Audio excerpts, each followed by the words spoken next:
Muy buenas tardes. ¿Cómo están?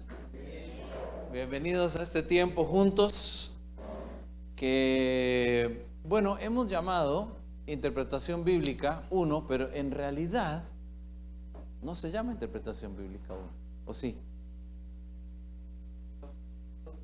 No estamos muy seguros. Pero si ustedes miran ahí en la siguiente página, este es parte de uno de los planes de estudio o currículos, aquí está, de entrenamiento pastoral, y es el tercer sesiones o seminario, claves para interpretar fielmente la Biblia 1. O sea que hay un 2. Si hay un 1, hay un 2. Pero sí, mi nombre es Fran, bienvenidos, Francisco o Fran. Estamos agradecidos porque estás aquí. Estamos desarrollando estos planes de estudio para aquellos que están por primera vez a través de algo que llamamos la red pastoral o Pastor Network.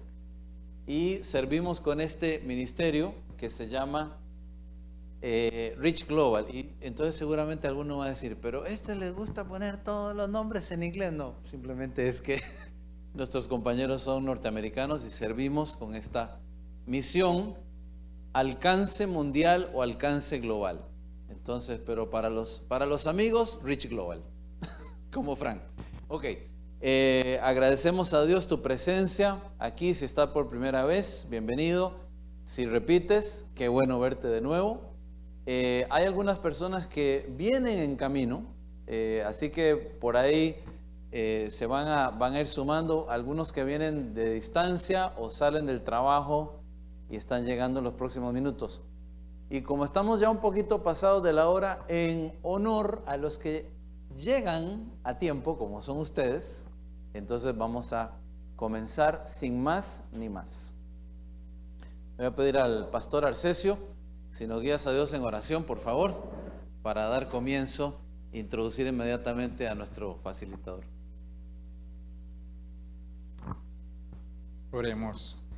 Mi Dios Todopoderoso, te damos gracias por este tiempo nuevamente juntos para poder estudiar tu palabra. Te pedimos, Señor, tu dirección, tu guía a nuestro hermano Jim, Señor, que tú estés usándolo, mi Dios.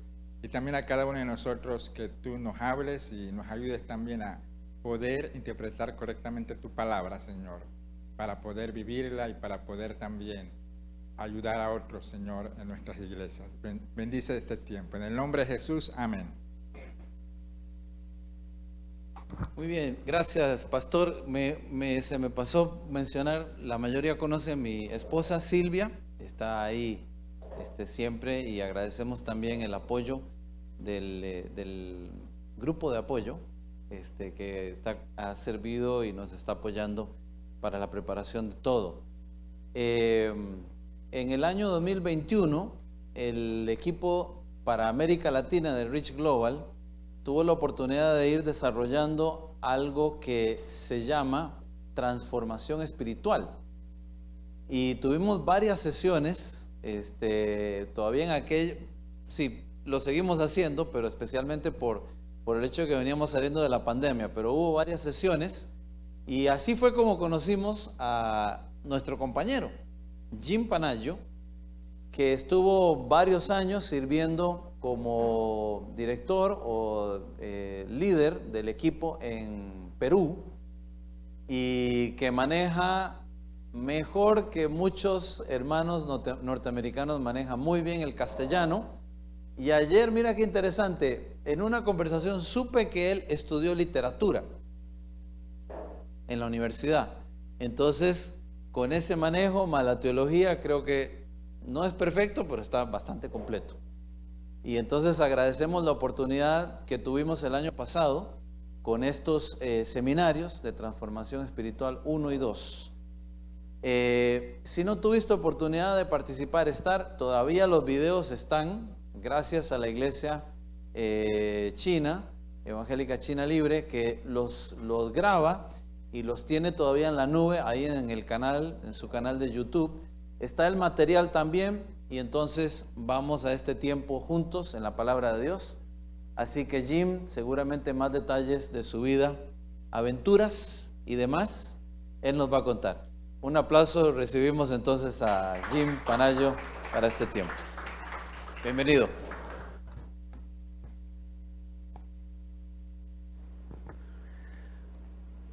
Buenas tardes a todos. Buenas tardes a todos. Bueno, es un honor para mí estar de nuevo, la tercera vez que estoy con algunos de ustedes. Pero este curso es muy diferente del otro curso que hicimos. El otro curso es mi curso favorito. Este es mi segundo favorito. Y el otro que voy a dar en el futuro probablemente va a ser mi tercer favorito. El tema, el título yo cambio porque cuando voy a distintos países me preguntan si puedo dar un curso de tal. Entonces yo cambio el título, no el contenido. Entonces, este curso se llama hermenéutica, se llama interpretación bíblica, se llama cómo interpretar fielmente la palabra de Dios, tiene varios nombres. La idea es aprender los principios que deben guiar la interpretación de la Biblia. Y algunos lo llaman exégesis, otros hermenéutica, sea cual sea el título, es el tema que vamos a tocar. Ahora, quiero empezar con una práctica. No sé si... Necesito mis lentes, no veo nada. Ok.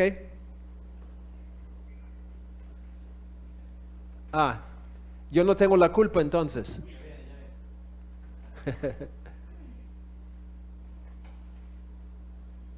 Nada. Ok, sí, ahora sí. Ok, vamos a empezar con una práctica. Tú dices, pero ¿qué vamos a practicar? No hemos aprendido nada. Precisamente. Lo que quiero hacer es empezar con una práctica, porque haciendo la práctica yo voy a poder evaluar un poquito dónde estamos. El bajo. Ok. Ya. Gracias. Leo cada vez que vengo tiene que enseñarme. Me dice, ¿tú eres el alumno más terco? Vamos a hacer una práctica. Romanos 12:2. Ahí donde están en la mesa, quiero que ustedes puedan anotar 10 observaciones del texto Romanos 12:1 al 2. Pero tengo que decir algo, porque cada vez que he hecho este ejercicio, no se entiende quizás exactamente lo que quiero. Una observación no es azul. Si estoy observando la pared, una observación no es azul. ¿No es cierto? Es una palabra. Una observación es, la pared es azul. ¿Ok? Entonces, cuando tú anotas una observación del texto, tiene que ser una oración completa, una idea completa. Si no, no es una observación. Entonces, lo que quiero es una lista de 10 observaciones de este texto de Romanos 12:1 al 2. ¿Ok? ¿Alguna pregunta? No. A trabajar. 10 observaciones. Sí.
se me olvidó decir una cosa. No quiero interpretaciones, ¿ok? O sea, no quiero que me digas lo que significa. Yo quiero observaciones nada más, ¿ok? Hay una gran diferencia, ¿no? Interpretaciones, tú escribes lo que significa el texto. Yo no quiero saber lo que significa. Solamente quiero que observen lo que está ahí. ¿Ok? ¿Entienden la diferencia? Interpretar es... la pared es alta, es una observación. Una interpretación es la razón por la cual la pared es alta es porque la gente que asiste a esta iglesia es una gente muy alta. Es una interpretación. Son dos cosas muy diferentes. Yo quiero solamente observación. Tienen que ver lo que está allí. ¿Ok?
¿Todos? Ok, excelente. Solo quiero saber.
Ok, yo sé que no todos probablemente han podido terminar. Este tema de la observación vamos a tocar mañana. Ok, es un tema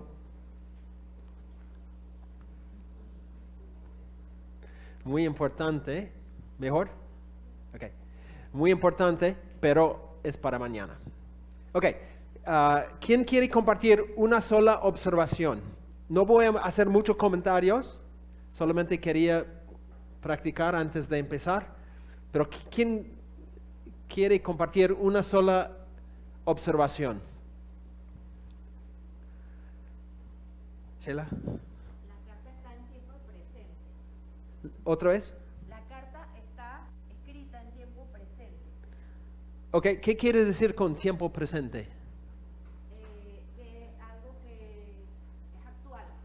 Ok. No es que ya pasó o que va a pasar. Él les dice, os ruego. Ok, ok, muy bien, muy bien.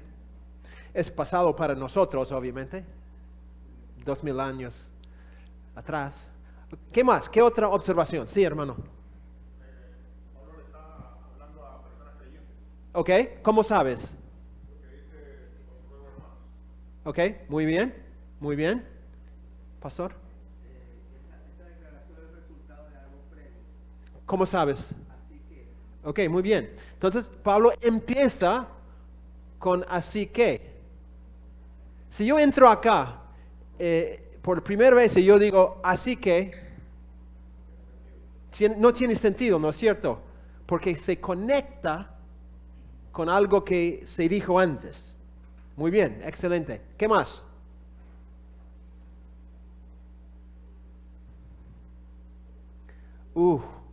Siento la necesidad de escoger democráticamente.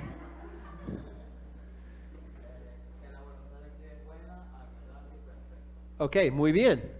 La voluntad de Dios es buena, agradable y perfecta. Muy bien. Algunas observaciones más. Menciona un orden a los cristianos. Primero le dice sacrificio vivo, segundo para ser santo, luego llegar a ser agradable ante Dios para tener ese culto racional. O sea, es un orden lo que le menciona. Ok, una vez más, más resumido. Es un orden. ¿Orden de qué o a qué? O sea, aquí Pablo le habla a los cristianos y les dice cómo quiere el Señor que ellos sean. O sea, les dice, le da no un ordenamiento, sino un orden. O sea, para llegar a ser ¿ya? Ok. El sacrificio. Primero, ¿qué es lo que tienes que hacer? Segundo, o sea, primero, sacrificio vivo. Segundo, para llegar a ser santo, ese sacrificio vivo, luego para llegar a agradarle a Dios. Ok. Interesante. Interesante. Cuando él usa la palabra sacrificio, él describe el sacrificio con 3 adjetivos. Vivo, santo y agradable. Entonces, no es tanto un orden, ¿no? O sea, como subo esta escalera, después otra. Él simplemente está describiendo qué clase de sacrificio debo ser yo en la presentación de mi cuerpo. Y él dice, ese sacrificio se caracteriza por 3 cosas. Ok, una observación más. Ok, ¿dónde?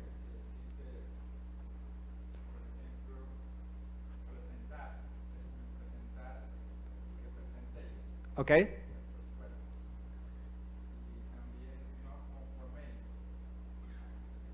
Ok. Entonces hay 2 mandatos. Otra observación interesante es que un mandato es negativo y otro es positivo. Muy bien. Vi una mano, sí, hermano, y después. Debo presentar como quien rinde cuentas. Una vez más, perdón. Puse que debo presentar como quien rinde cuentas. Ok, muy bien. Debo presentar, el mandato es que presentes, entonces yo debo presentar. Pero un presentar como quien rinde cuentas a alguien.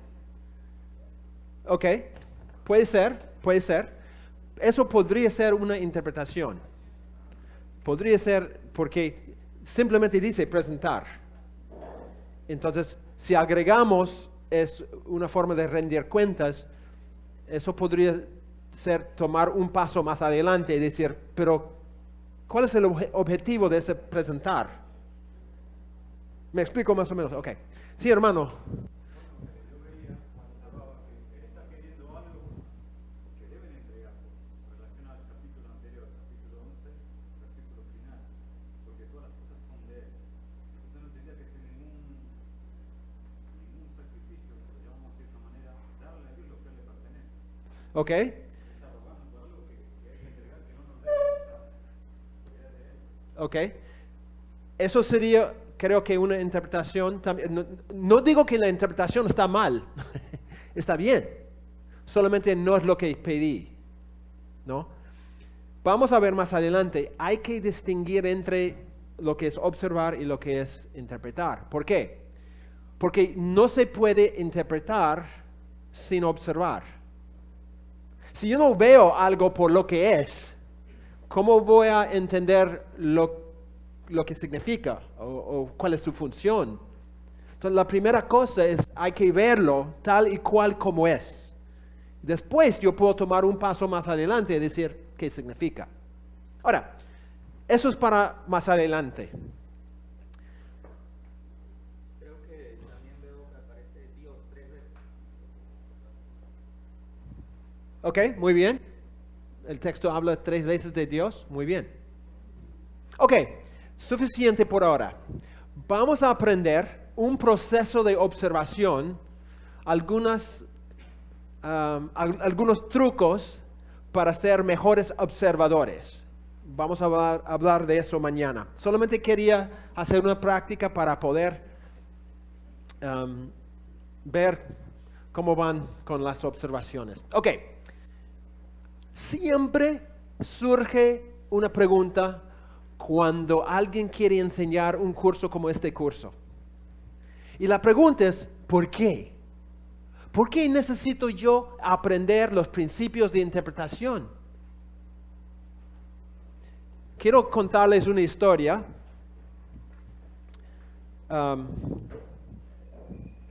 Y después vamos a contestar una pregunta importante. El pastor Nicolás ya tenía más de 30 años pastoreando en su iglesia, una iglesia que él mismo fundó.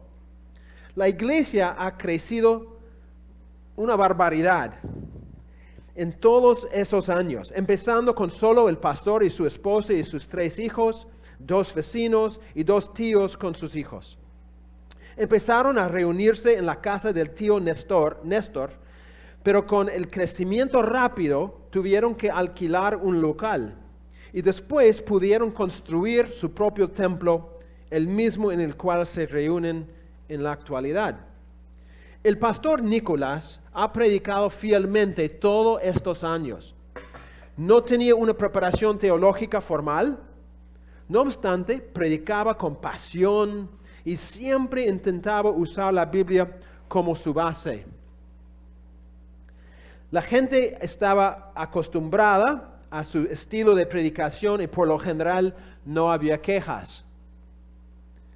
Tengo que poner mi foto de Pastor Nicolás para que ustedes puedan verlo. Sin embargo, las cosas cambiaron cuando 2 jóvenes de la iglesia que recién habían vuelto a la iglesia después de 2 años estudiando en otra ciudad, en un instituto bíblico, empezaron a conversar con su querido pastor sobre la necesidad de ajustarse a los principios de la hermenéutica. Fue la primera vez que el pastor había escuchado de la hermenéutica. Y la verdad es que no le caía bien la idea.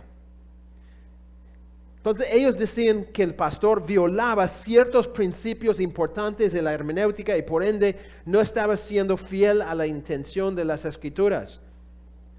Pastor Nicolás estaba un poquito molesto con la idea de los jóvenes que su predicación no era suficientemente bíblica. Aunque él escuchaba las críticas de los jóvenes, a decir la verdad, sus comentarios produjeron una incomodidad muy profunda en la mente del pastor. ¿Acaso no he estado predicando por más años que esos jóvenes han vivido en la tierra? ¿Acaso no he plantado una iglesia grande e importante en su contexto, en este contexto muy difícil? Sobre todo, ¿acaso no tengo el Espíritu Santo y la Santa Biblia? ¿Por qué necesito la hermenéutica si Dios vive en mí y si su verdadera palabra está aquí a mano? Estas preguntas molestaban al pastor. Esa última pregunta del pastor Nicolás no es una pregunta poco común, ¿no es cierto? De hecho, hay muchos predicadores y pastores misioneros que tienen la misma pregunta flotando en sus mentes. ¿Por qué necesito la hermenéutica? Yo tengo el Espíritu Santo viviendo en mí. Yo tengo la palabra de Dios y la Biblia dice que la palabra de Dios es entendible. ¿No? Nosotros creemos en una doctrina que significa que la Biblia es simple. La Biblia es entendible. La Biblia es clara. Entonces, ¿por qué necesito hermenéutica? ¿Por qué necesito aprender principios de interpretación cuando yo tengo el Dios creador del mundo viviendo en mí? Quizás algunos de ustedes han hecho esa pregunta. Quizás está ahí. Entonces, tenemos que contestar la pregunta. ¿Por qué este tema es totalmente esencial para cada creyente? ¿Por qué es tan importante? Entonces, quiero que ustedes en sus grupos de mesa hablen sobre este caso de Pastor Nicolás y que hagan una lista de por lo menos tres razones por qué es importante conocer la hermenéutica. ¿Ok? Entonces, conversen entre ustedes y hagan una lista de por lo menos tres razones por qué la hermenéutica es muy importante. Y si en la mesa ustedes toman la decisión que no es importante, digan por qué. ¿Ok? Para discutir después.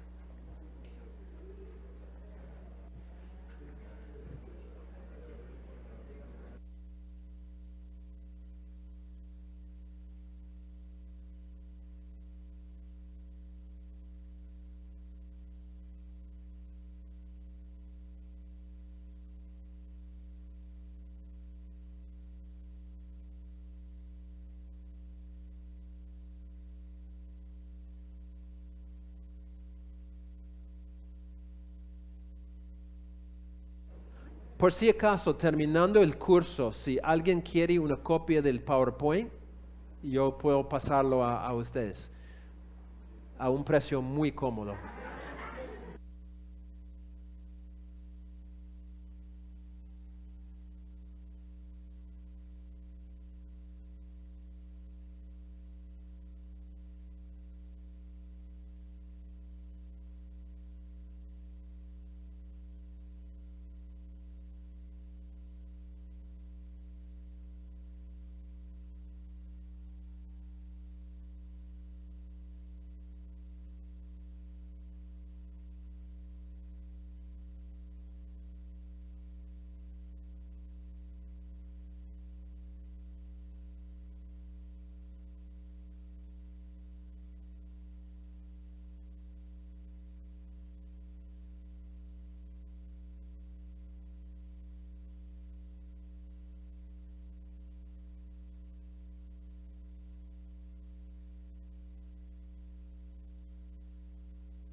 Ok. ¿Quién quiere compartir una razón por qué es importante la hermenéutica?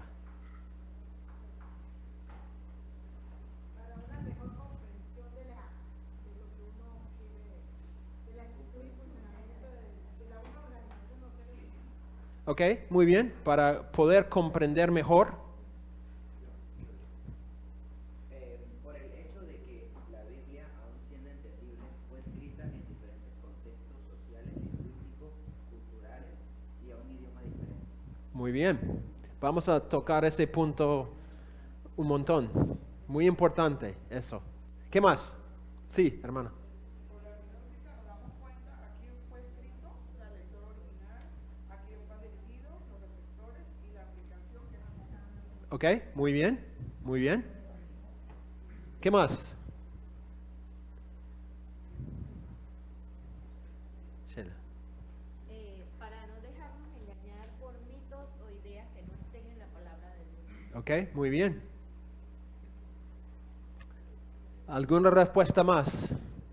Sí, hermano.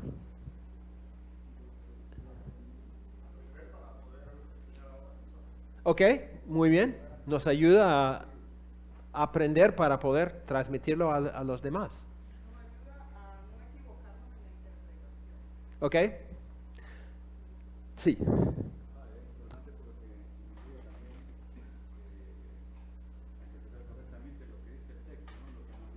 Ok, muy bien. Ahora, debo decir algo, un paréntesis acá. A mi parecer, la hermenéutica es recontra importante. No obstante,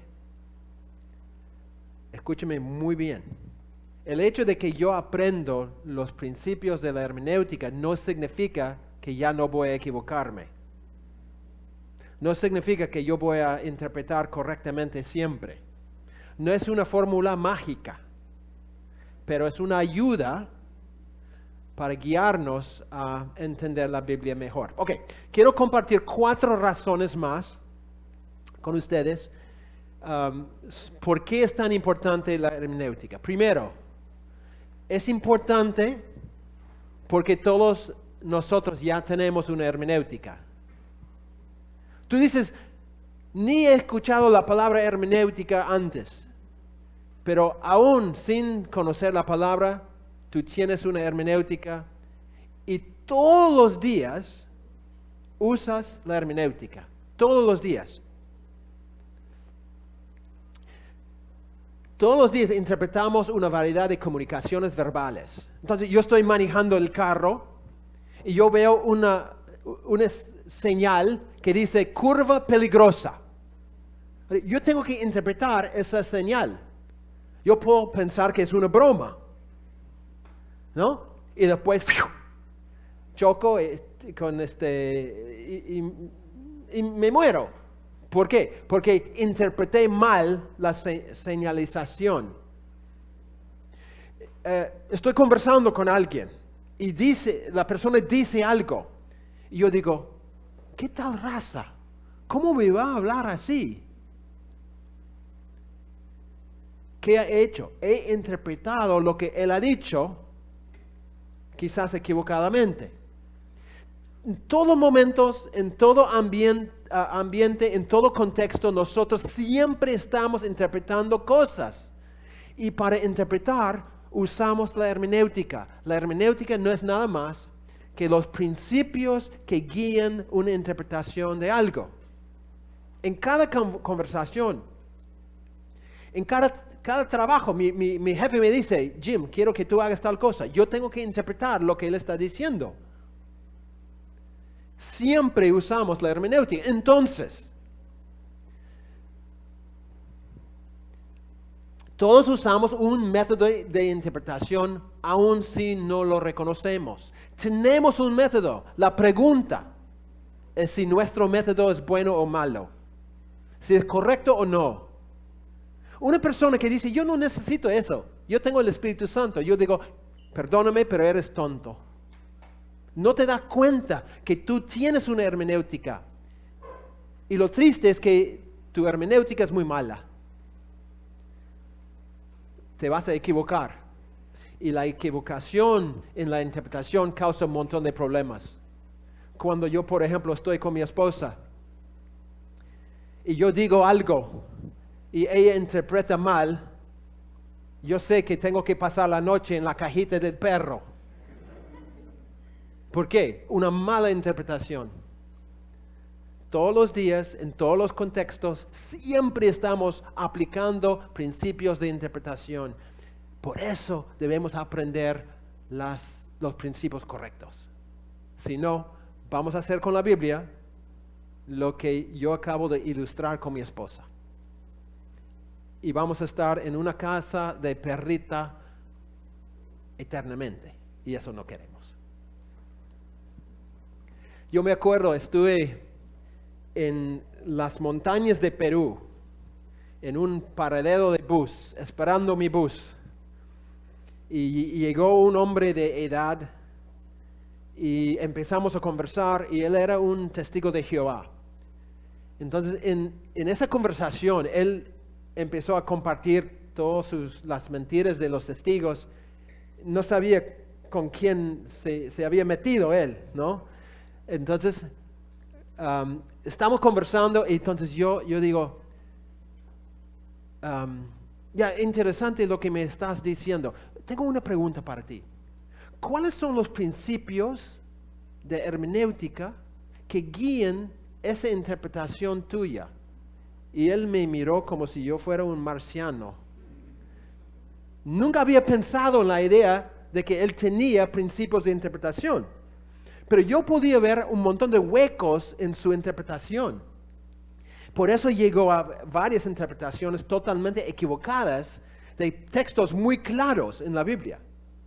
Pero no se dio cuenta que él tenía, como yo tengo también, como tú tienes, una hermenéutica que tú aplicas todos los días. Entonces, mejor aprender los principios correctos para no tener una hermenéutica fallada. Número 2. Una hermenéutica errada resulta en creencias y prácticas erradas. Tu teología sirve como la base de tu conducta. Tú vives lo que tú crees. Tú me puedes decir, yo no creo en tal cosa, pero yo observando tu vida, yo puedo decir si lo crees o no. Porque la tendencia es vivir conforme a lo que creemos. Pero si yo tengo una hermenéutica fallada, interpreto la Biblia de una forma equivocada, eso tiene que afectar no solamente lo que creo, sino cómo vivo.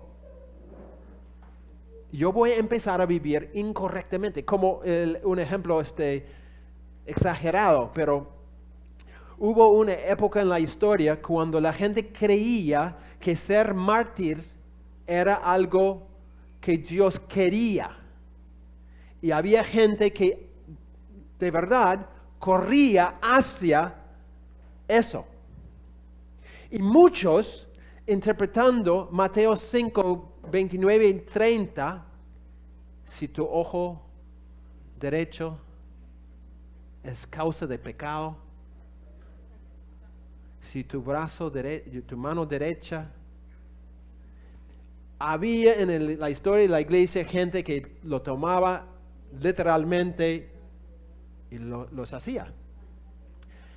Es una interpretación totalmente equivocada, que tenía consecuencias muy tristes para ellos. A lo largo de la historia eso ha pasado. Entonces, si tú y yo tenemos una hermenéutica errada, va a afectar no solamente lo que creemos, sino nuestra vivencia también. Miren este texto de 2 de Pedro 3, 15 a 16. Pedro escribe, y tened entendido que la paciencia de nuestro Señor es para salvación, como también nuestro amado hermano Pablo, según la sabiduría que le ha sido dada, os ha escrito en casi todas sus epístolas, hablando en ellas de estas cosas, entre las cuales hay algunos difíciles de entender. Mire lo que Pedro dice. Las cuales los indoctos e inconstantes tuercen, como también las otras escrituras, pero mira la consecuencia, para su propia perdición.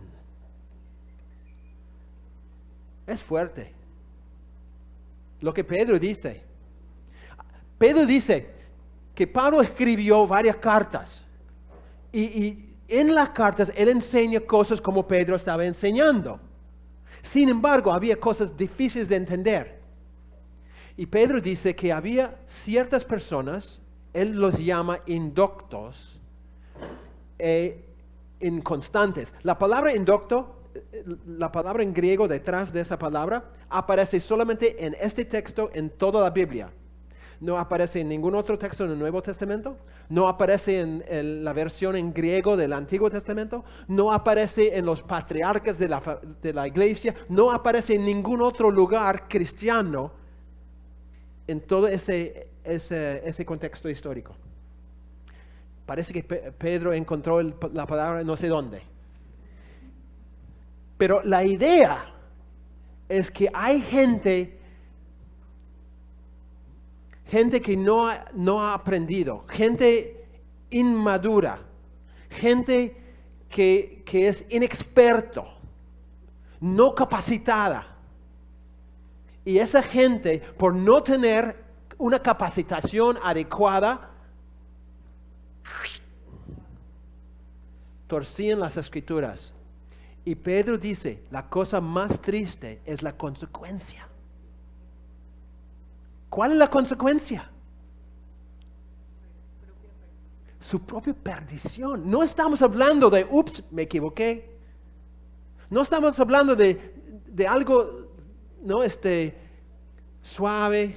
Estamos hablando de la eternidad.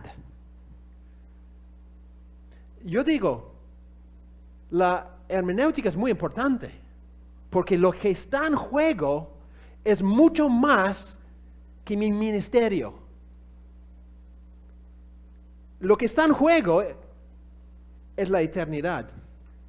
Para los que enseñan a otros, no es solamente tu propia vida, es la vida de las personas que tú estás enseñando. Si nosotros enseñamos no cuidando los principios adecuados de la hermenéutica, estamos transmitiendo cosas que no son verdaderas. Eso significa que la gente está escuchando mentiras, distorsiones, y la consecuencia es algo fuerte. Por eso creo que es muy importante que nosotros podamos aprender estos principios. Si tú tienes un comentario, una pregunta, una duda, una queja, por favor, quiero que todos puedan participar. Aun cuando estoy hablando, tú levanta la mano, gringo, quiero hablar, por favor. ¿Ok? Número 3, y esto vamos a hablar un montón. Y tiene que ver con lo que ustedes dijeron en esta mesa. La hermenéutica nos ayuda a hacer puente entre el horizonte del texto antiguo y el del lector contemporáneo. Una cosa muy importante para nosotros es aprender a hacer puente entre el contexto de la Biblia y nuestro contexto. Lo que entendemos es que tanto el texto bíblico como el lector contemporáneo se encuentran dentro de contextos diferentes. Es obvio, ¿no es cierto? Por los dibujos pueden ver, nosotros vivimos en un mundo moderno. En el tiempo de la Biblia no había aviones, no había tecnología como nosotros, era otra realidad, otro mundo, otro contexto. El contexto en el cual yo me encuentro afecta todo el proceso de interpretación. Y el contexto de lo que estoy leyendo también afecta la interpretación. Entonces, los diferentes contextos afectan cómo interpretamos el texto. Ustedes leen la Biblia de una forma diferente de lo que yo la leo. ¿Por qué? Porque yo vengo de otro contexto. No estoy diciendo que un contexto es mejor que otro contexto. Yo digo es diferente. Entonces, yo llego a la Biblia con ojos muy diferentes que los ojos que ustedes tienen cuando leen la Biblia. ¿Por qué? El contexto es diferente. Y nuestro contexto afecta cómo leemos la Biblia. Un autor dice, ningún intérprete vive en el vacío. Vive en una situación histórica concreta, en una cultura de la que deriva no solo su lengua, sino también sus patrones de pensamiento y de conducta, sus métodos de aprendizaje, sus reacciones emocionales, sus valores, intereses y metas. Todos vivimos en un contexto y ese contexto nos afecta una barbaridad. Cuando nosotros llegamos a Perú, nosotros tenemos 5 hijos. Entonces, los primeros 2 hijos, cuando llegamos a Perú, el mayor tenía como 11 años, el segundo como 9. Los pusimos en una escuela para estudiar. Ellos no hablaban casi nada de español y tenían que aprender. Lo que no entendíamos es que la forma de aprendizaje era tan diferente que la forma en nuestra cultura. En la cultura peruana, la forma de aprendizaje muchas veces es memorización. El profesor dicta algo y los estudiantes copian todo. En Estados Unidos generalmente no es así. Ellos quieren que el alumno aprenda a pensar. Entonces, mucho va por otro rumbo el aprendizaje. No hay mucha lectura en casa y cosas por el estilo. Pero en la escuela peruana no era así. Y la otra cosa es que no entendíamos de que muchas veces el profesor pedía que el alumno simplemente cortaba y pegaba algo en su trabajo. ¿No? En nuestro país eso jamás se hace. Entonces, mis hijos, empezando en el colegio, sufrían mucho porque veían a todos sus compañeros haciendo una cosa y aprendiendo de una forma y ellos, todo era extraño. ¿Por qué? Porque no digo que uno es mejor que el otro, yo digo que el contexto es diferente. El contexto afecta cómo aprendemos, cómo leemos. Y todos nosotros vivimos no en un vacío, sino en un contexto. Y el contexto nos afecta profundamente. Entonces, ¿qué tenemos que hacer? Tiene que haber lo que se llama una fusión de los 2 horizontes. Es decir, cuando yo leo la Biblia, yo tengo que transportarme al contexto de la Biblia. Y cuando quiero aplicar la Biblia, yo tengo que traer el contexto de la Biblia a mi contexto. Eso se llama una fusión de horizontes. Es traer un horizonte hacia acá y llevar otro horizonte hacia allá. Y con esa fusión de horizontes, nosotros podemos entender la Biblia. O sea, no es que yo solamente tengo que entrar en el mundo de la Biblia y así punto. ¿Por qué? Porque ¿cómo voy a entender vivir las verdades de la Biblia cuando yo vivo en un contexto tan diferente? O sea, no. Yo tengo que también traer todas las verdades de la Biblia a mi realidad y decir cómo vivo eso en mi contexto. Tiene que haber esa fusión de horizontes. Ahora, el problema es que lograr esto es muy complicado, muy difícil y no lo hacemos muy bien. ¿Por qué? Porque hay un montón de obstáculos. Y quiero compartir 2 obstáculos que nos afectan en la interpretación. 2 obstáculos muy comunes que afectan a todos nosotros cada vez que leemos la Biblia. El primer obstáculo son los prejuicios que tenemos. Los prejuicios que tenemos.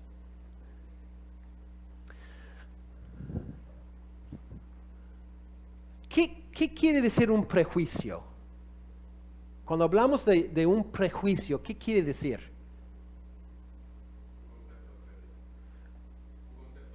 Ok, muy bien, un concepto previo. Yo ya tengo en mente una idea. Antes de conocer a una persona o antes de leer algo, ya tengo previamente una idea en mi mente. Puesto que vivimos en una ubicación histórica, ustedes viven en Panamá, algunos viven en la ciudad, otros viven fuera de la ciudad, es un contexto, ¿no?, cultural, sociológica y religiosa. Tendemos a interpretar toda la vida desde esa óptica. Entonces, nosotros tenemos lo que se llama precomprensión. Precomprensión quiere decir que yo entiendo algo de antemano. Cuando leemos algo con ideas ya formadas, con cierta comprensión previamente adquirida. Entonces, estaba enseñando un curso en una iglesia en Perú hace muchos años. Y en medio de la clase, un alumno levanta la mano y me dice, perdóname, pero no me han enseñado así. Y yo, ¿qué me importa? O sea, estamos estudiando este tema. ¿Por qué traes al caso lo que aprendiste antes? O sea, estamos hablando de ahora. ¿Qué pasa? Ese chico ya tenía una idea ya formada. Entonces, cuando él escuchaba algo que para él era nuevo, él decía, no puede ser. ¿Por qué? Porque me han enseñado de otra forma. ¿Qué? O sea, imagínense, si tú tienes esa mentalidad, nunca vas a aprender nada nuevo. ¿Por qué? Ya tienes la respuesta. El problema con nosotros es que muchas veces leemos la Biblia ya con la respuesta. Entonces no vemos lo que la Biblia dice. Vemos solamente lo que ya entendemos que es la verdad. Se nota eso en muchos estudios bíblicos, que la gente ya tiene la respuesta. Pero si yo ya tengo todas las respuestas, ¿qué voy a aprender? No voy a aprender nada. Perdón. Un autor dice eso, yo sé que es largo, pero es importante lo que dice. Él dice, los lectores no pueden deshacerse de sus propios prejuicios, quitarse la ropa de la historia que interviene y abrazar el autor desnudo, por así decirlo. Los lectores habitan un momento particular, son herederos de una historia particular, comparten una tradición cultural particular. Ningún lector se acerca a ningún texto con total inocencia, con una pizarra en blanco. Llegamos a un texto en nuestro idioma nativo con un conocimiento previo de ese idioma, al menos el idioma utilizado por nuestros contemporáneos. También tenemos ciertas ideas preconcebidas, o sea, de antemano tenemos esas ideas y prejuicios sobre todo tipo de cosas, la naturaleza de la realidad, el valor de los textos, la forma en que funciona el mundo, qué significan las palabras, qué es la belleza y así sucesivamente.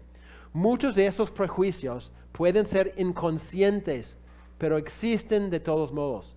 Muchos de ellos pueden ser falsos o engañosos, pero muchos pueden ser bastante preciosos. El ideal de la ilustración, de la emancipación completa del prejuicio es ilusorio. ¿Cuál es el punto de este autor? ¿Cómo? Ok. Tenemos prejuicios y no podemos escapar los prejuicios. Tú nunca vas a leer la Biblia con ojos claros. Nunca. ¿Por qué? Porque tienes prejuicios. Un paréntesis. Es por eso que el método inductivo, ¿entienden lo que es el método inductivo? Observar, interpretar, aplicar. Es un método que tiene fallas. ¿Por qué? Porque no hay ningún observador objetivo. Yo siempre veo con lentes de color. Yo siempre veo las cosas por medio de mis prejuicios, mi contexto, mi situación, mi realidad. Los evangélicos no querían creerlo. ¿Saben quién fue que nos enseñó de nuestros prejuicios? Los no creyentes de la posmodernidad. Ellos nos enseñaron como evangélicos que no estábamos siendo honestos. Decíamos que teníamos las respuestas, solo tenía que abrir la Biblia, ver lo que está ahí y yo tengo la respuesta. Y ellos dijeron, no es así, porque ustedes tienen prejuicios. Ustedes leen la Biblia a través de lentes de color. Y tuvimos que decir, es verdad. No estoy diciendo que no podemos entender la verdad, estoy diciendo que el trabajo es más difícil. Porque yo tengo que quitar los lentes y no puedo. Son parte de mi ser. Entonces el trabajo es doble difícil porque tenemos prejuicios. Otra forma de decirlo es presuposición, algo que yo supongo de antemano, ¿no? Una presuposición es una cosa asumida tácitamente de antemano al comienzo de una línea de argumentación o curso de acción. En otras palabras, yo llego al texto bíblico ya con la respuesta. Esa es una presuposición. Yo ya creo que entiendo lo que va a decir. Hace un año me invitaron a enseñar un curso en un grupo de pentecostales en Perú, y era un grupo bastante grande y bastante pentecostal.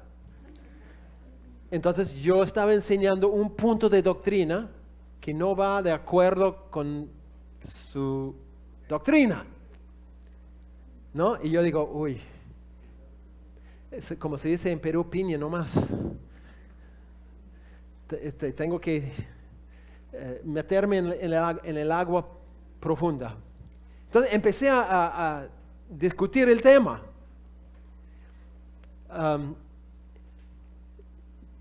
Ellos tenían prejuicios, pero ¿saben qué? Yo también. Los dos teníamos prejuicios sobre un tema donde había un desacuerdo muy, muy profundo, muy fuerte. Si yo soy honesto, yo tengo que preguntarme, ¿estoy dispuesto a aprender de ellos? Aunque no estoy de acuerdo con ellos. Y ellos tienen que hacer la misma pregunta. El crecimiento demanda cambios. ¿No es cierto? Nadie va a ser transformado sin cambiar. Pero si yo no quiero sacar los lentes para aprender de otros, yo no puedo cambiar. Y si no cambio, no crezco. Tenemos que reconocer que tenemos prejuicios. No estoy diciendo que lanzamos al mar nuestra teología, no es mi punto. Mi punto es simplemente reconocer que tú lees la Biblia con lentes de color. Y eso es un obstáculo. No entendemos muchas veces la Biblia justamente por eso. José. Hablando de prejuicios y preconceptos, no solamente son los preconceptos culturales, con las cosas que heredamos por el país donde vivimos, la cultura donde venimos. Muchas veces, como acabas de mencionar, son detalles de denominacional. Muchas veces se defiende a capa y espada lo que una denominación dice. Y vas al texto con lo que tu denominación dice. Cuando no enfrentas el texto, no dejando que el texto te muestre lo que dice el texto, sino que vas al texto para justificar lo que tu contexto o tu denominación dice. Sí. Sí, muy difícil. Paso todos los días. Todos los días. Otra vez, no estoy diciendo que no debemos tener convicciones muy firmes, muy fuertes, doctrinales. Debemos tener convicciones. Pero debemos ser humildes para reconocer que yo tengo prejuicios y que no entiendo todo. Vamos a hablar de ese tema, José, también. Ok, una presuposición es una creencia que sirve como una base de otras creencias, ¿no? No todas las presuposiciones son malas. Yo tengo varias presuposiciones que son esenciales para mi vida cristiana. Por ejemplo, yo tengo una presuposición que la Biblia es palabra de Dios, la autoridad para mi vida. Es una presuposición. Cada vez que yo leo la Biblia, cada vez que yo converso con alguien, cada vez que yo enseño, que predico, yo tengo esa presuposición que es como un fundamento para mi vida y no voy a cambiar esa presuposición. Es un marco que me ayuda. ¿Ok? Entonces, hay presuposiciones que son básicas para nuestra vida espiritual. Pero el problema no es tanto esas cosas, son las otras cosas. Este texto, ¿no? Yo leo, digo, no, siempre lo he visto así y siempre lo voy a ver así. No. De esa forma no vas a aprender, no vas a cambiar, no vas a creer. Es algo que damos por entendido. Ni cuestionamos, porque es algo que damos por entendido. Es un elemento en el pensar de una persona que no es negociable. No voy a hablar de eso, no me hables de eso. Y eso pasa a veces, ¿no?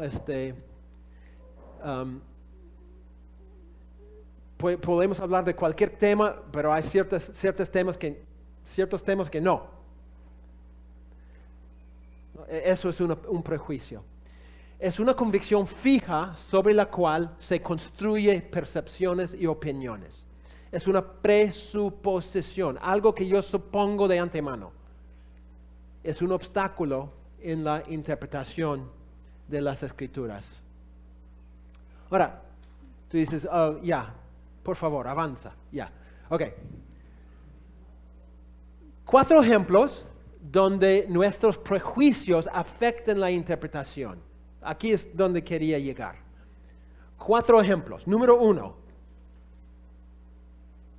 Nuestras experiencias personales. Nuestras experiencias personales. Todos tenemos una variedad de experiencias. Experiencias buenas, malas. Y nuestras experiencias nos afectan. Y muchas veces lo que pasa es que nosotros determinamos nuestras creencias en base a las experiencias que hemos tenido. Entonces una persona dice, mira, yo estaba solo en mi cuarto, orando, y escuché una voz. Y era Dios. Y me dijo. Entonces, yo en base a esa experiencia, yo digo, yo creo ahora tal cosa. Como la mujer que conocimos en Costa Rica un día, mi esposa y yo caminando por la calle, encontramos a una mujer por ahí, y no sé por qué, pero empezamos a conversar. Conversando con ella, y ella nos da la noticia que se va a casar. La felicitamos, felicitaciones hermana, qué bueno que te vas a casar. Sí, estoy muy contento. No sé por qué se me ocurrió la pregunta, ¿con quién te vas a casar? Y justo en ese momento, un hombre caminando por la calle, por ahí, ella dice, con él. Digo, qué excelente. Y ella empezó a hablar, ¿no? de él y todo. Y otra vez, no sé por qué, pero se me ocurrió otra pregunta. ¿Él sabe que te vas a casar con él? Y ella dijo, no. Entonces, ¿cómo sabes? Dios me dijo. No he terminado. hay un detalle más, un detallito más. Él ya está casado. Entonces yo dije, ¿qué? No, sí, Dios me dijo. Y si Dios me dice, tiene que pasar. Yo me voy a casar con ese hombre. Y yo digo, no, hermana, yo te puedo decir algo con mucha convicción, con mucha firmeza. Dios no te ha dicho eso. Pero ¿cómo puedes decir eso? Porque Dios no puede contradecirse. No puede meterte en un pecado. No puede, no fue Dios. Pero ella, en base a una experiencia personal, determinó el caminar de su vida. Y es un ejemplo, yo sé, exagerado, verdad, pero exagerado. Nosotros hacemos la misma cosa.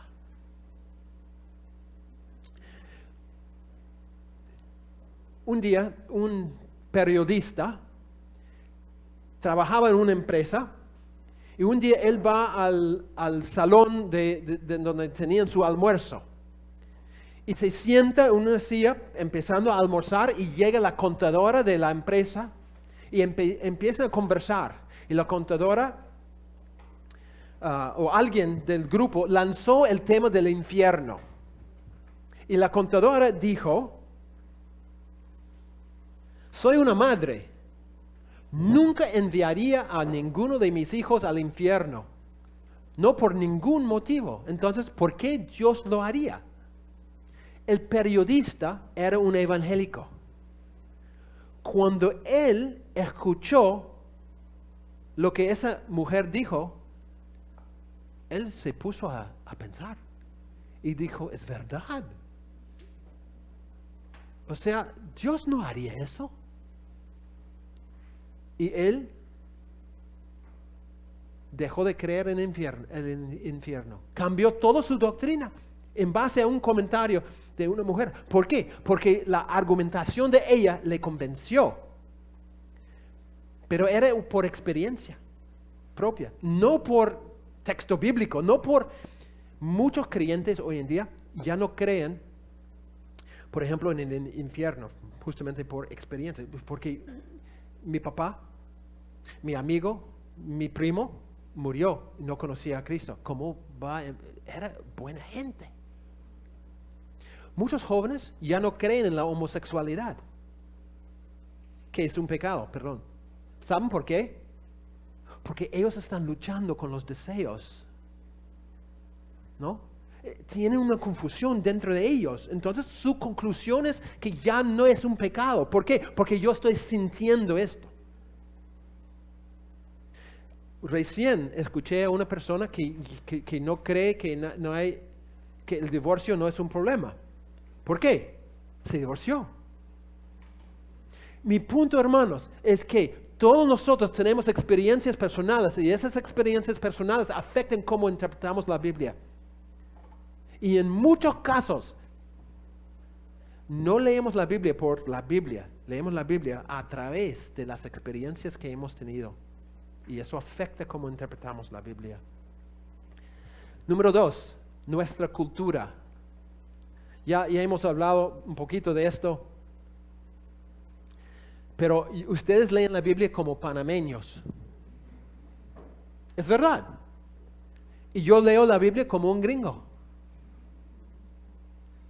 Algunos, los de la tribu, la cuna, ellos van a leer la Biblia diferente de la gente de la ciudad que no pertenece al mismo grupo. ¿Por qué? Porque ustedes tienen una cultura y la cultura afecta cómo vives, cómo ves la vida, cómo observas la vida.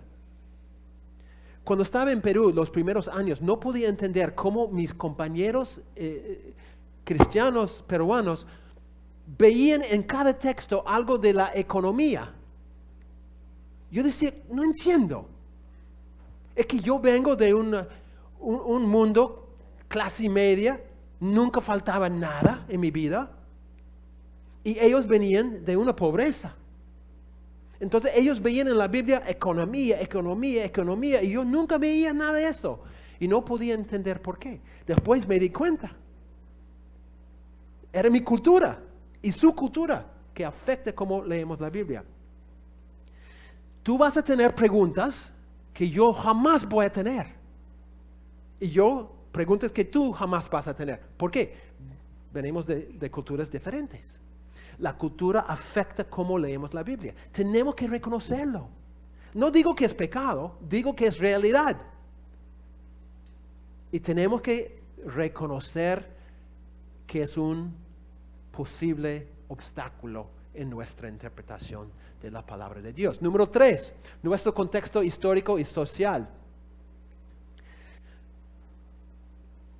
Ahora es muy común que hay comentarios bíblicos que enfocan la sociología. ¿Por qué? Porque se está reconociendo que tanto los, digamos, actores o personajes bíblicos como nosotros como intérpretes vivimos en un contexto social diferente y influye en nuestra interpretación. Un autor hizo una prueba de esto. Él hizo la misma prueba con dos culturas. Primero en Estados Unidos con un grupo de estudiantes y después fue a Rusia. En un grupo de estudiantes en Rusia hizo la misma prueba. ¿Cuál fue la prueba? En ambos grupos los estudiantes tenían que leer la parábola del hijo pródigo y tenían que recitar después de leer, sin ver el texto, los detalles de esa parábola. Entonces, ¿qué es lo que se aprendieron de esto? La lectura norteamericana, o sea, después de leer, tenían que repetir sin ver el texto. Así es, aquí es la lectura norteamericana. No muchos días después, juntándolo todo, el hijo menor se fue lejos a una provincia apartada y allí desperdició sus bienes viviendo perdidamente. Y cuando todo lo hubo malgastado, comenzó a faltarle. ¿Ok? Esa es la lectura gringa de este texto. La lectura rusa. No muchos días después, juntándolo todo, el hijo menor se fue lejos a una provincia apartada, vino una gran hambre en aquella provincia y comenzó a faltarle. Perdón. ¿Qué notan de la diferencia de lecturas entre los dos grupos? ¿Cuál fue la diferencia?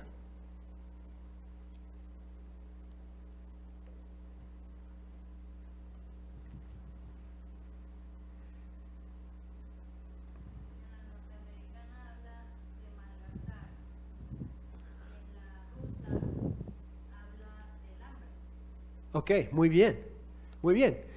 Cuando el norteamericano repetía la parábola, omitía lo de la hambruna. Y cuando el ruso repetía, él no hablaba nada del malgastar el dinero. Interesante. ¿Saben por qué? Bueno, porque el norteamericano nunca ha pasado por hambre en su vida. O sea, es una realidad donde hay una abundancia de todo, demasiadas cosas. El ruso,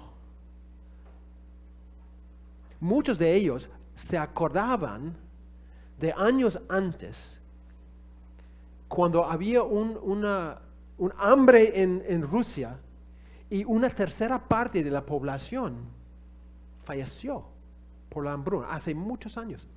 Y los hijos nacieron y crecieron en un contexto donde sus padres contaban la historia de todo el sufrimiento que el pueblo ruso había experimentado. Entonces, quedaba grabado en sus mentes esa realidad. Entonces, cuando leen la parábola, es un enfoque para ellos. Entonces, ¿cuál era el pecado según los norteamericanos y cuál era el pecado según los rusos? El pecado del hijo, según los norteamericanos, era malgastar el dinero. Y el pecado para el ruso era la autosuficiencia, creyendo que podía vivir independientemente solo él con su dinero, sin su familia. O sea, los norteamericanos viven en una cultura netamente capitalista, donde el dinero es rey de todo. Entonces, para ellos, malgastar el dinero es un pecado, es una irresponsabilidad, es una sinvergüenza. ¿Por qué? Porque recibir una herencia, como en la parábola, es algo que pasa siempre. Y muchas veces la herencia es bastante.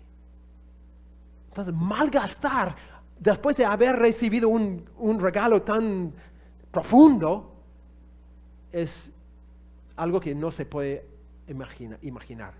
Para el ruso no hay herencia. ¿Herencia? ¿Qué me va a dejar?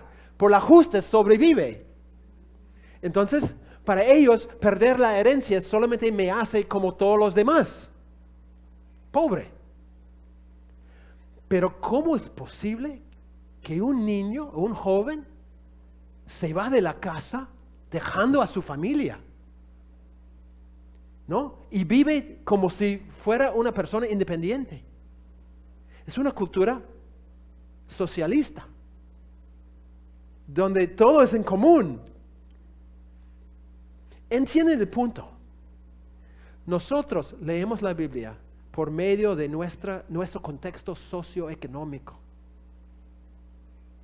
Nuestro contexto histórico, en el momento de la historia donde yo vivo, afecta cómo yo interpreto la Biblia.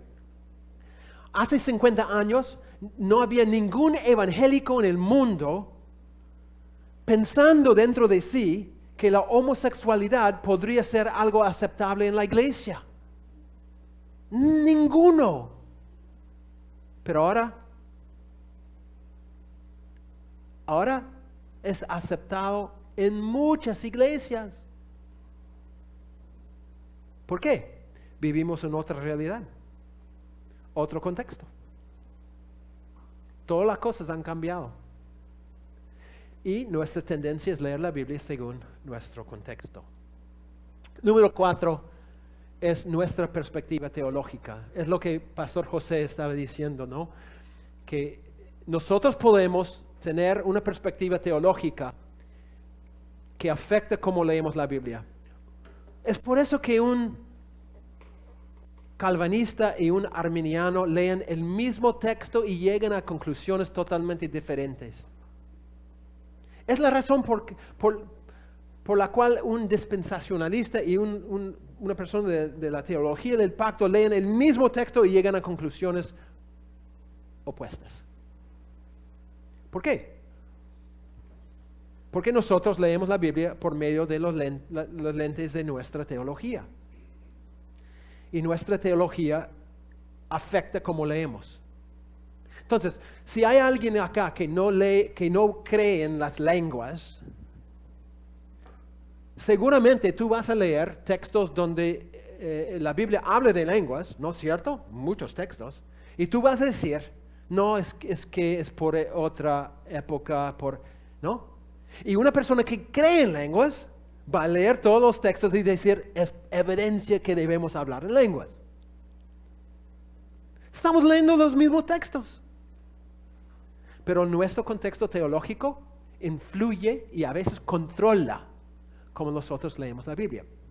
Me invitaron a El Salvador a dar una conferencia sobre si la salvación se pierde o no. Y yo, siendo tan tonto, acepto esa invitación. Entonces yo llego y yo sabía que el grupo ya tenía su postura. No sé por qué me invitan para ese tema, porque ya tienen su postura. Entonces, pero me gusta hacer las cosas picantes. Entonces, lo que hago, yo digo, vamos a ver todos los textos que parecen decir que no se puede perder la salvación. Y un montón de textos. Después vamos a ver todos los textos que parecen decir que se puede perder la salvación. Y hay un montón de textos. Entonces, Yo comparto un grupo de textos, después otro grupo de textos y ahí dejo todo. Y tú ves la gente sudando, ¿no? Sangre saliendo de sus... ¿Por qué? Porque por un lado todos están diciendo amén. Y después el otro lado, ¿cómo puede ser? Pero la realidad es que hay textos que parecen enseñar los dos lados. Ahora, yo creo que se puede armonizar y tener una postura. Pero mi punto es, muchas veces nosotros lo que hacemos es vemos un lado los textos y decimos amén. Vemos el otro lado y no, yo tengo que, ¿cómo puedo yo explicarlo para que no diga lo que obviamente dice? ¿No? Y tenemos que torcerlo, tenemos que cambiarlo, tenemos que ajustarlo. ¿Por qué? No nos gusta tensión. En la Biblia hay una tensión entre los dos lados. Otra vez, yo creo que sí hay una postura, pero hay una tensión. Solo tienes que leer el libro de Hebreos. Mi punto es, si nosotros solamente dejamos que nuestra teología, tal y cual como es ahora, controle nuestra interpretación, siempre vamos a tener una teología, como, no sé si la palabra es una verdadera palabra, pero decimos en Perú chueca. Ya. Entonces, una teología así. ¿No? No con un equilibrio, no con una balanza. No, o sea, no vamos a tener una teología nivelada. ¿Por qué? Porque tenemos miedo y vemos todo desde la óptica de nuestra postura presente. Son obstáculos en la interpretación. Es por eso que no hay ningún intérprete que vive en el vacío. Todas estas cosas nos afectan. Ahora, un ejemplo de este último que me encanta porque lo he vivido. Ese hombre Reed era un ex testigo de Jehová. Él vivía como testigo de Jehová muchos años y después salió y escribió un libro cómo evangelizar a los testigos de Jehová. Me interesó mucho el libro porque yo cuando vivía en Perú siempre tenía contacto con los testigos, siempre venían a mi casa y yo trataba de evangelizarlo, hasta tal punto que yo hacía el tonto y cuando llegó a mi casa un anciano de los testigos, yo decía, dejaba entrar y nos sentábamos a estudiar la Biblia juntos. Y yo jugaba el papel del tonto, que yo no entendía nada. No sé por qué nunca me preguntó, ¿por qué tienes tantos libros teológicos en tu biblioteca? Nunca me preguntó. Y estudiábamos juntos hasta el día cuando él tenía mi espada contra la pared y me preguntó, ¿crees que Cristo es Dios? Sí. En ese momento se levantó, empacó sus cosas y se fue. Nunca más regresó. Pero bueno, este diálogo es real. Es algo que pasó en la historia. Y lo interesante es que yo imité este diálogo varias veces con gente que venía a mi casa y salió igualito, exactamente como vamos a hacerlo. Ahora, necesito dos actores, dos personas que siempre han tenido el sueño de ser un actor. Una mujer y un hombre, por favor. ¿Quién? Yo sé que yo veo en las caras que hay algunos actores.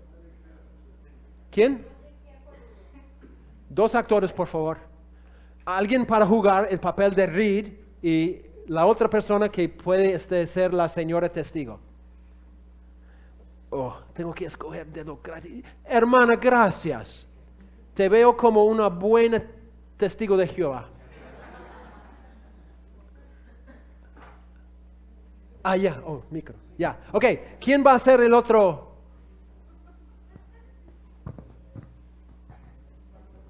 Rápido, rápido, alguien.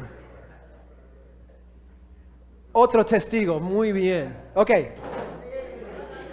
Ok, tú vas a leer la parte de Reed y hermana, tú vas a leer la parte de la señora testigo. Pero, por favor, como en una película, ¿no? Con emoción, con... Ya. Ah, ok, está bien.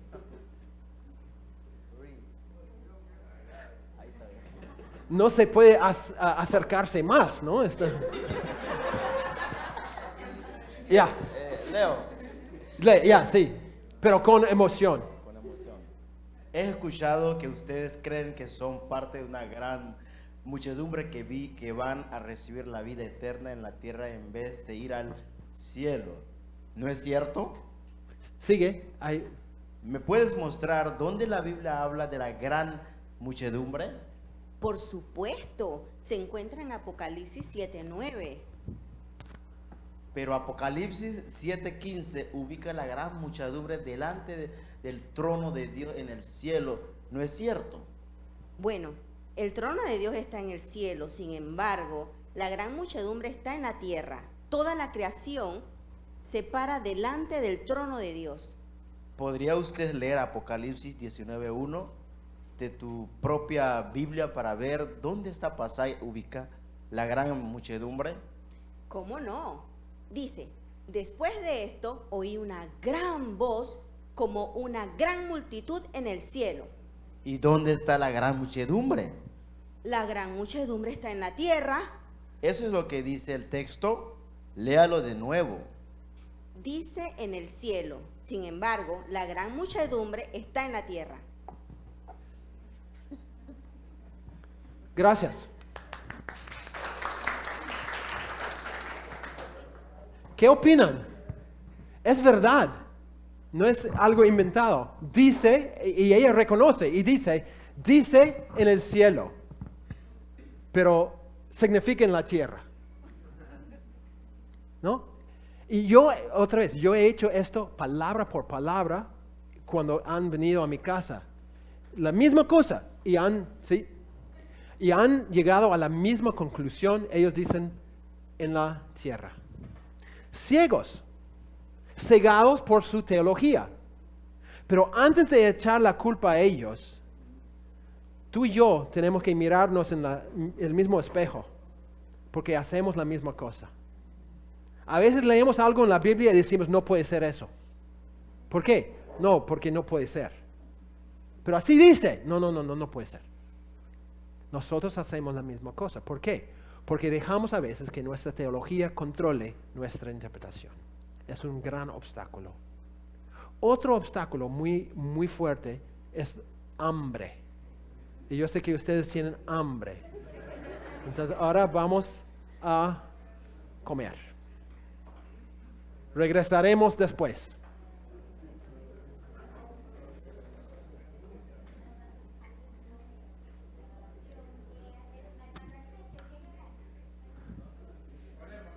Él es el orador oficial.